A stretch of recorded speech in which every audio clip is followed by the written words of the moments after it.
Paham ya? Dan selainnya nanti. Jadi apapun perkara yang menyebabkan kalau dimandikan justru malah nanti akan menjadi rusak, maka itu artinya darurat namanya. Ya udah tidak usah dimandikan gitu aja. Terus kalau tidak dimandikan bagaimana? Ya nggak usah disolatkan gitu aja. Kenapa? Karena salah satu syarat sahnya sholat itu adalah ya kudu bersih, kudu suci. Sedangkan mayitnya tidak dimandikan, kan gitu. Paham ya? Jadi tidak usah disolatkan kalau begitu. Kan mati dalam keadaan kebakaran itu kan termasuk syahid, kan gitu. Mati ketubruk sampai hancur begitu termasuk syahid, kan gitu. Jadi artinya gimana ya pengen disolatkan, ya kudu dimandiin. Kalau dimatiin malah tambah hancur, ya jangan dimatiin. Berarti ini sudah anugerah kematian dari Allah Subhanahu wa taala. Paham ya? Baik, yang kedua. Oh, itu. Menyimpan pohon di atas kuburan mayit. Tapi ngambil daripada atas kuburan orang lain.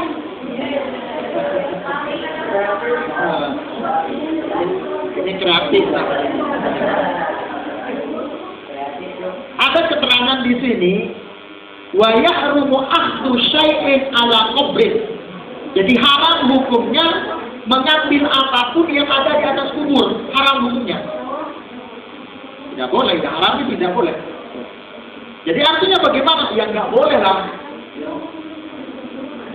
Rumput, kecuali kalau misalkan kering. Ya kecuali kalau kering. Jadi mencabut rumput di atas kubur, padahal rumputnya masih hidup, itu dianggap haram hukumnya. Apalagi kalau ngambil pohon baru sampai gitu, ditanam gitu, itu kan bisa jadi mudarat ke dia, mudarat ke yang ini, gitu ya. Seumpama nih misalkan keluarganya, siapa namanya? Cucu. Keluarganya cucu, kakeknya masih ada. Udah nggak ada. Kakeknya misalkan meninggal, dikubur saja. Tapi tidak suka katanya ditanemin khosbah gitu. Akhirnya kemudian ngambil aja di atas makamnya orang, makamnya orang dicopotin, kan darurat ya mak. Padahal pohon itu najmu wasyajaru yasjudan, gitu ya. Jadi ranting-ranting dan pohon-pohon itu semuanya bersujud. Hanya sujudnya beda dengan kita, nuntuk beda. Sujudnya pohon, sujudnya makhluk itu adalah membaca tasbih. Jika kalau misalkan pohon itu dicopot, otomatis nggak ada yang baca tasbih nanti terhadap yang di dalam kubur. Paham tidak seperti itu? Jadi mudarat buat yang diambil pohonnya, yang kedua hukumnya haram ini. Kalau dipindahin ke kakeknya kamu, maka kakeknya kamu bisa jadi dosa juga. Artinya bisa kedapatan imbas perbuatan haram itu tadi. Paham ya? Nah, kira-kira seperti itu. Jadi tidak boleh seperti ini dilakukan, tidak boleh. Ya, hukumnya haram. Yang ketiga,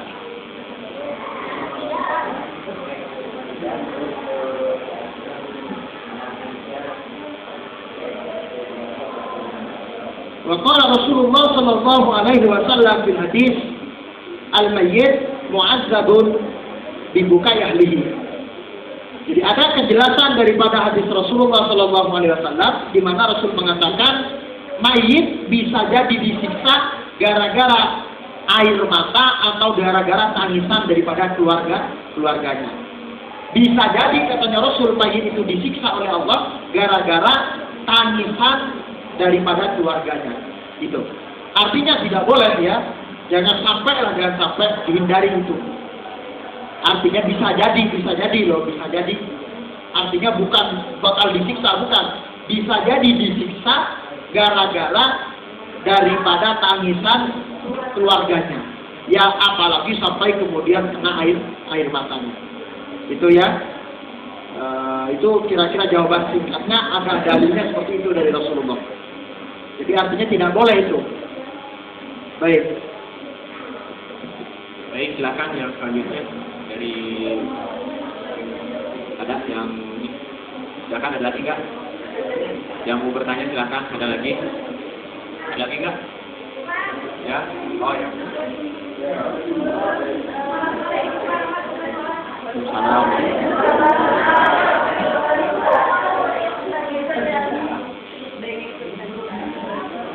Gimana?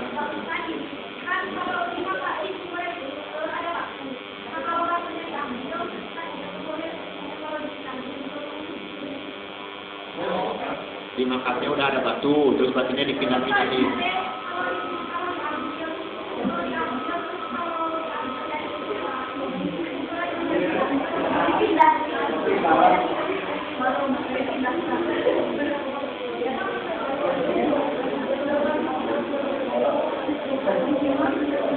Batunya dipindahkan gitu ya.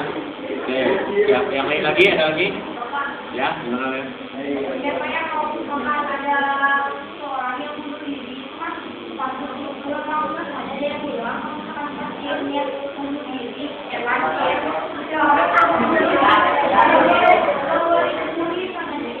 Seorang berdiri itu ya dikuburkan atau tidak? Oke, yang lain lagi ada? Ada lagi kira-kira? Oke. Apa? Meneng, hukum menembok kuburan gitu ya.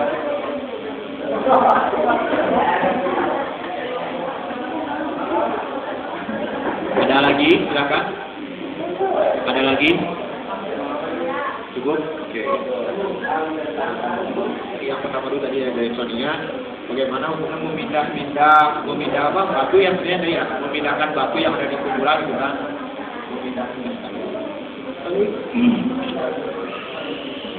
Memindah atau mengambil itu sama saja, ya. Jadi haram hukumnya mengambil. Ya mau itu alasannya ingin dipindah kemana atau bagaimana itu haram, ya. Maksudnya memindah di sini batu dipindah kemana maksudnya? Iya, itu tidak boleh itu. Artinya mengambil batu namanya mengambil, ya. Diambil, dipindahkan ke tempat lain itu tidak boleh.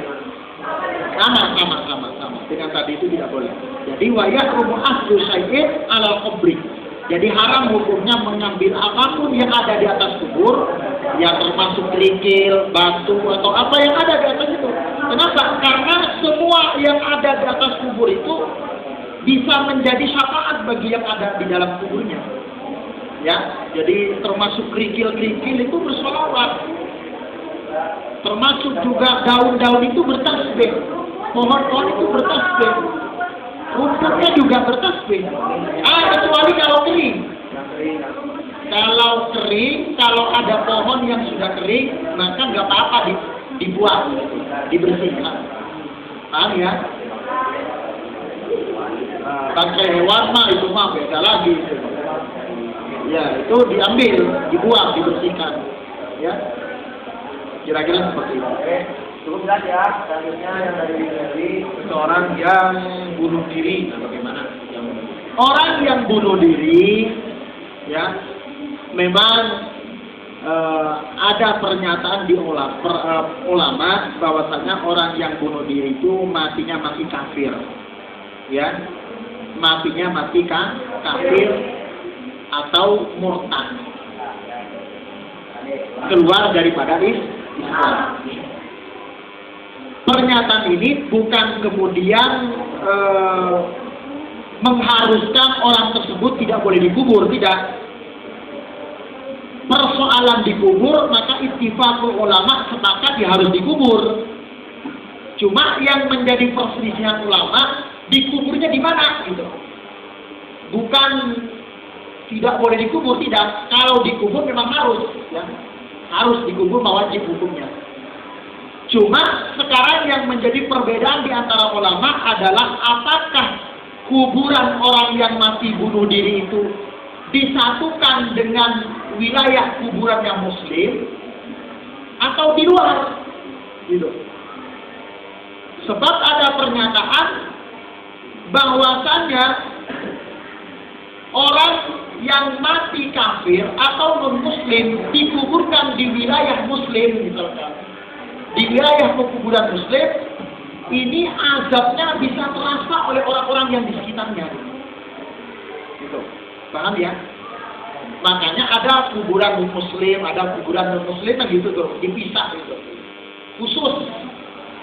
Kenapa demikian? Karena ada pernyataan ulama, orang yang mati dan kematiannya adalah dia non-Muslim, kalau dikubur di daerah, di kuburan Muslim, maka dahsyatnya azabnya itu bisa terasa oleh orang-orang yang ada di sekitarnya. Sampai 40 makam bersama. Seperti tetanggaan lah gitu ya. Oleh karenanya maka non-Muslim terpisah daripada Muslim. Nah, persoalannya bukan masalah boleh dikubur, tidak boleh dikubur orang yang bunuh diri. Ittifaq ulama, kesepakatan ulama harus dikubur. Cuma perbedaannya apakah kuburannya disatukan dengan Muslim atau di luar, gitu. Nah ini yang menjadi perbedaan. Adapun umumnya ulama menyebutkan bahwasanya kuburannya ditaruh di luar wilayah kuburan Muslim.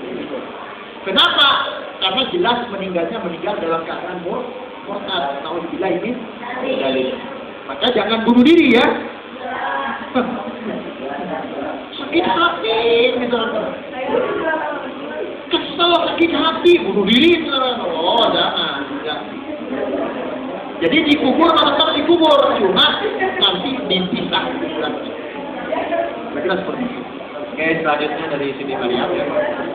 Bagaimana hukum menembok kuburan atau yang idealnya seperti apa sih seharusnya kuburan kita sebagai umat Muslim gitu ya?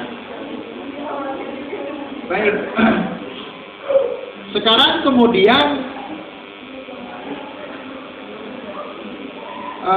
bagaimana hukumnya menembok atau membangun kuburan? Disebutkan di sini, saya baca dulu ya di sini keterangannya. Idealnya kuburan itu seperti apa?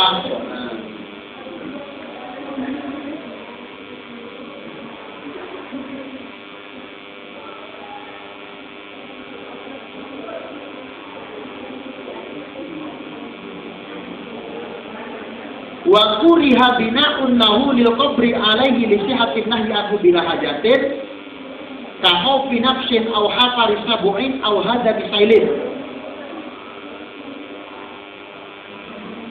Jadi disebutkan di sini bahwasanya membangun kuburan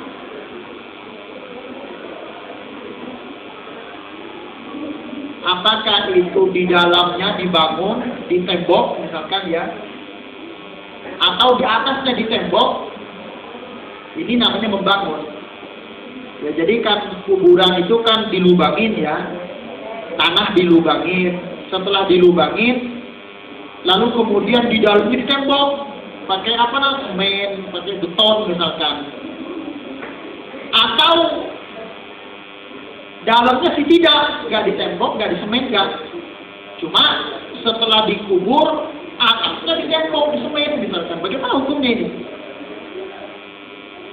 Maka hukumnya di sini adalah kalau tanahnya adalah tanah milik, maka hukumnya makruh. Tanah milik sendiri, ya. Terutama kita punya tanah yang meninggal kakek kita, tanah kita dimakamin, dikuburin di tanah kita, ditembok gitu, dalamnya ditembok atau dalamnya enggak, atasnya ditembok, tapi hukumnya makruh. Hukumnya makruh kalau tanahnya tanah sendiri. Nah sekarang kalau misalkan menembok kuburan sementara tanahnya bukan tanah sendiri, tanah wakaf. Tanah wakaf, pemakaman umum, tanahnya bukan miliknya keluarganya, tapi miliknya orang, diwakafkan untuk umum.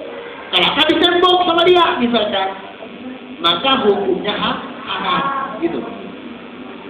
Loh kenapa haram? Ya kan tanah ini bukan khusus buat makamnya dia saja kan gitu. Tapi ini untuk umum, kalau kan dipermanenkan, misalkan. tapi hukumnya haram. Gitu. Paham ya? Ada penjelasan seperti itu. Nah sekarang bagaimana mengubur yang bagus itu bagaimana? Ya. Posisi kuburan yang bagus itu seperti apa? Otomatis tentu ya harus sesuai mayit menghadap kiblat dengan lambung kanan berada di bawah. Kemudian seperti tadi jangan sampai ditumpuk, tapi dibentengi dengan papan baru ditumpuk. Setelah itu kemudian posisi kuburan teh tingginya adalah sama dengan berdiri sampai begini. Kalau ukurannya berapa saya lupa lagi. Jadi seumpama misalkan dalam yang ideal itu untuk mengubur mayit adalah seberdirinya seseorang ditambah dengan begini. Nah, ya. Jadi dalam berdiri ini yang paling sempurna. Ya, yang paling sempurna seperti itu. Berdiri ditambah dengan begini.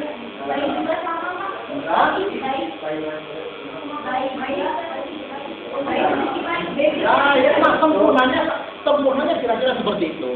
Kalau menit itu ukuran sempurna, tapi kalau misalkan ukuran yang penting sah, yang nggak apa-apa, nggak seperti itu.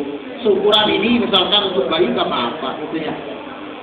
Kenapa? Yang disebutkan di sini untuk melindungi baunya supaya aman dan daripada terkena hewan buas. Ini kalau dari dalamnya.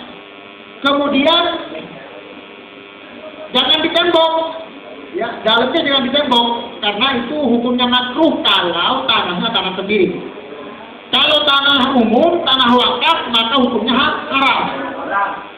Perhatikan. Kemudian setelah dimasukkan mayit, ukuran lubangnya seperti tadi. Ukuran lubangnya seperti tadi, kemudian ditutup pakai papan supaya terlindungi dari tanah, dikubur.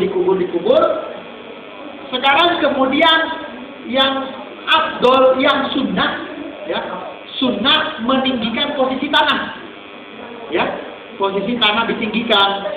Seumpama misalkan ini kuburan ini tanah misalkan, kita masukin mayit ke dalam tanah, maka posisi tanah itu jangan sampai rata, tetapi ditinggikan, dan posisi tingginya itu jangan sampai seperti melengkung, ya itu hukumnya makruh katanya. Kalau punduknya itu seperti punduk unta jadi melengkung. Ya, artinya gundukan tanahnya jadi melengkung gitu. Bengkok. Terus yang bagusnya bagaimana? Yang afdal, yang sunnah itu ya rata gitu.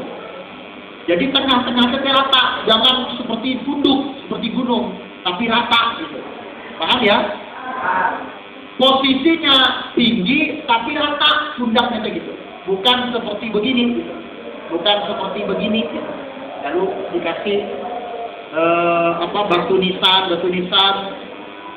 itu tidak boleh, itu makruh hukumnya. Bagusnya itu adalah ditinggikan tapi bagian tengahnya rata, gitu. Paham ya? Kira-kira seperti itu idealnya seperti itu. Kalau ditanya tadi kan harus bagaimana bagusnya, yaitu seperti tadi, gitu. Kira-kira seperti itu.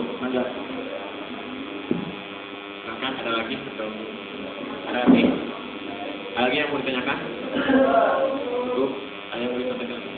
Baik, tambahan saya mengkafani mayit atau membungkus mayit. Membungkus mayit itu harus dengan memakai kain apa? Kan itu ya pertanyaannya. Apakah kainnya harus berupa kain kafan? Boleh tidak membungkus mayit dengan plastik? Masukin ke kubur misalkan. Nah, itu saya ingin katakan di sini, menurut apa yang tadi yang kita baca di sini, apapun yang boleh dipakai seseorang semasa hidupnya, maka boleh dipakai untuk membungkus mayit ketika mati. Paham ya? Kalau begitu, apa yang boleh dipakai? Yang boleh dipakai ya seperti ini. Ini kain apa ini namanya ini? Kain apa ini namanya? Nggak tahu ini. Kecuali kain sutra. Nah, kalau sutra itu kan tidak boleh buat laki-laki. Maka kalau ada laki-laki mati, tidak boleh dibungkus dengan kain sutra. Kenapa? Sebab kain sutra tapi hukumnya haram dipakai kalau waktu hidupnya si laki-laki tersebut. Paham? Nah sekarang kemudian boleh nggak si laki-laki yang meninggal dibungkus dengan kain yang terbuat dari kantong beras? Kalau dulu kan itu mah dipakai dulu kan gitunya. Karung goni ya. Karung goni.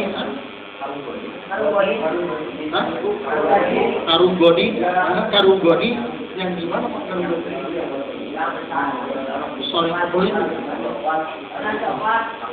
itu makan ada nggak yang masih pakai itu? Dulu zaman perang katanya ada. Berarti kalau masih boleh dipakai di zaman hidupnya, maka boleh dipakai untuk membungkus mayitnya. Sekarang kalau misalkan tidak boleh dipakai semasa hidupnya, maka tidak boleh dipakai semasa matinya. Kira-kira seperti itu. Warnanya apakah harus warna putih? Tidak harus putih. Tidak harus putih.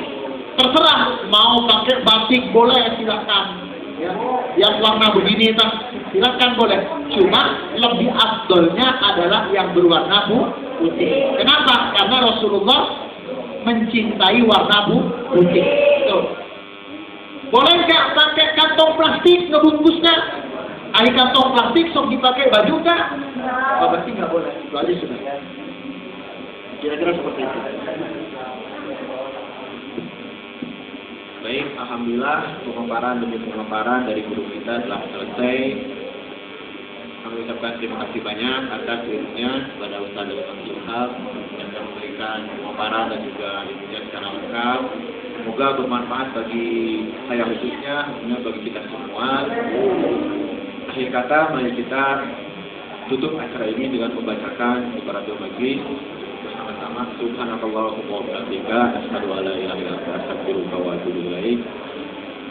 Bapak mohon maaf apabila ada kata-kata yang salah.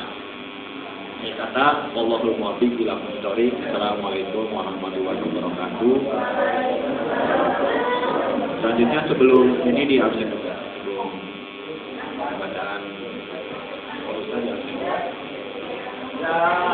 Di absen dulu ya. Benar di absen dulu. Nanti kita di absen baru lanjut. Abdul Hamid. Kenapa? Abdul Hamid. Alawiyah. Amin. Ayang Restu. Cucu Cahyati. Cucu mana? Dadan. Dian Sumarna. Diana. Dik. Erna. Hardiansa. Isal. Iwan Syarif. Lia. Lia Siti. M. Fikri. Mulyaman. Nendet. Nobi Nur. Raswati. Ridwan. Riko. Rizky Wahyudi. Rodia. Salma. Salma, Selfie,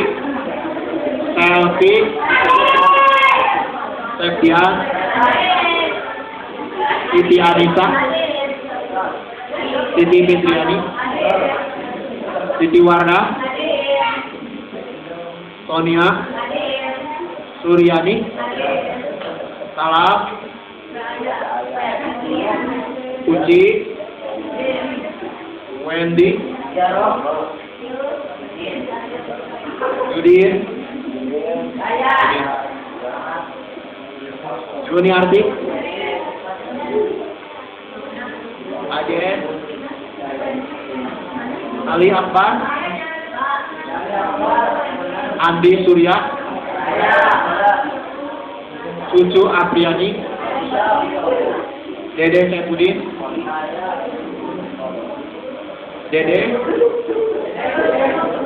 Dede Aida, Edo, Emin, Indah, Yus, Leli,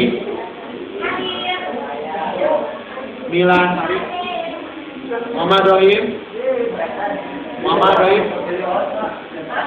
Muhammad Yusuf, Nana, Nendi Maulana, Neng Hindi, Onim, Rani Nuraini Hidayat, Yan, Rizka Aprilia, Rizka Rahmawati,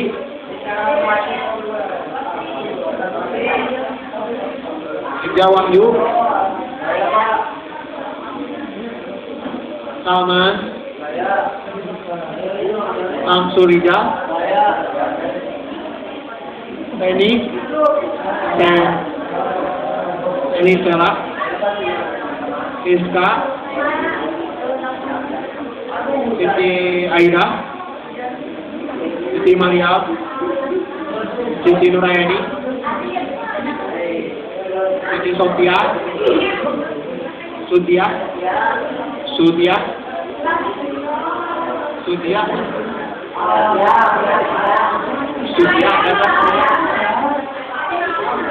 Dewi. Baik, tadi saya itu kepada kelas Paulus. Assalamualaikum warahmatullahi wabarakatuh.